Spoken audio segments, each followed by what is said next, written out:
क्या HDFC bank की वापसी शुरू हो गई है? जिस बैंक का शेयर इस साल अब तक करीब 20% तक टूट चुका है, उसी बैंक ने अब ऐसे आंकड़े पेश किए हैं जिन्होंने सोमवार को कारोबार शुरू होने से पहले निवेशकों का ध्यान अपनी ओर खींच लिया है। तो क्या ये सिर्फ अच्छे नंबर हैं या फिर शेयर में बड़ी रिकवरी के संकेत हैं? चलिए समझते हैं। भारत के सबसे बड़े प्राइवेट बैंक एचडीएफसी बैंक ने अप्रैल जून तिमाही यानी FY27 की पहली तिमाही का बिजनेस अपडेट जारी किया है और पहली नजर में नंबर काफी मजबूत दिख रहे हैं। बैंक का लोन बुक बढ़ा है, डिपॉजिट बढ़े हैं, कासा यानी कि सस्ते डिपॉजिट भी बढ़े हैं, यानी कारोबार की रफ्तार फिलहाल मजबूत बनी हुई है। अब सवाल यह है कि आखिर आंकड़े कितने मजबूत हैं। सबसे पहले बात करते हैं लोन ग्रोथ की। एचडीएफसी बैंक का ग्रोस एडवांसेस यानी कि कुल लोन एक साल पहले के मुकाबले 15.4% बढ़कर 30.6 लाख करोड़ रुपए पर पहुंच गया है।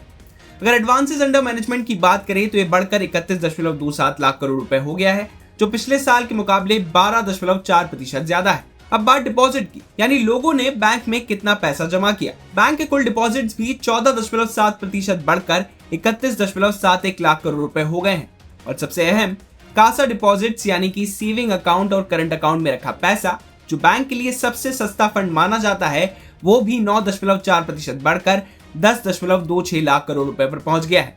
यानी लोन भी बढ़ रहे हैं, डिपॉजिट भी, और ग्राहकों का भरोसा भी मजबूत बना हुआ है। लेकिन फिर सवाल यह है कि अगर बिजनेस इतना अच्छा चल रहा है तो एचडीएफसी बैंक का शेयर इस साल अब तक करीब 20% तक क्यों गिरा है? पिछले एक साल की बात करें तो भी शेयर में करीब 19% की गिरावट है। दरअसल मार्च में बैंक को बड़ा झटका लगा था जब उसके तत्कालीन पार्ट टाइम चेयरमैन अतानु चक्रवर्ती ने इस्तीफा दे दिया था। उन्होंने अपने इस्तीफे में लिखा था कि बैंक में कुछ ऐसी चीजें हो रही थी जो उनके व्यक्तिगत मूल्यों और नैतिकता से मेल नहीं खाती थी।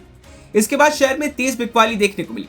हालांकि अब बैंक ने कई अहम बदलाव भी किए हैं। पूर्व मुख्य चुनाव आयुक्त राजीव कुमार को नया नॉन एग्जीक्यूटिव चेयरमैन बनाया गया है। वहीं पुनीत शर्मा को नया सीएफओ नियुक्त करने का फैसला भी लिया गया है और जिगर शाह को जनरल काउंसिल बनाया गया है। यानी मैनेजमेंट भी खुद को फिर से मजबूत करने में जुटा है। अब सबसे बड़ा सवाल यह है कि क्या ये सिर्फ अच्छे बिजनेस नंबर है या ये शेयर को भी ऊपर ले जाएंगे? ये आसान नहीं है, क्योंकि बैंकिंग शेयरों में सिर्फ ग्रोथ नहीं है, बल्कि asset quality, net interest margin, profit और मैनेजमेंट कमेंट्री भी बहुत मायने रखती है। अगर आने वाले नतीजों में मुनाफा मजबूत रहता है, खराब लोन नियंत्रण में रहते हैं और मैनेजमेंट आगे का भरोसा दिखाता है, तो बाजार इन आंकड़ों को सकारात्मक संकेत मान सकता है।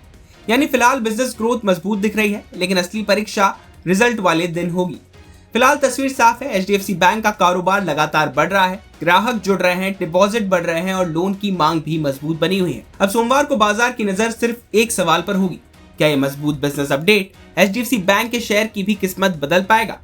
आपकी क्या राय है, हमें कमेंट सेक्शन में जरूर बताएं और बिजनेस से जुड़ी बाकी तमाम खबरों के लिए आप देखते रहिए विस्तार।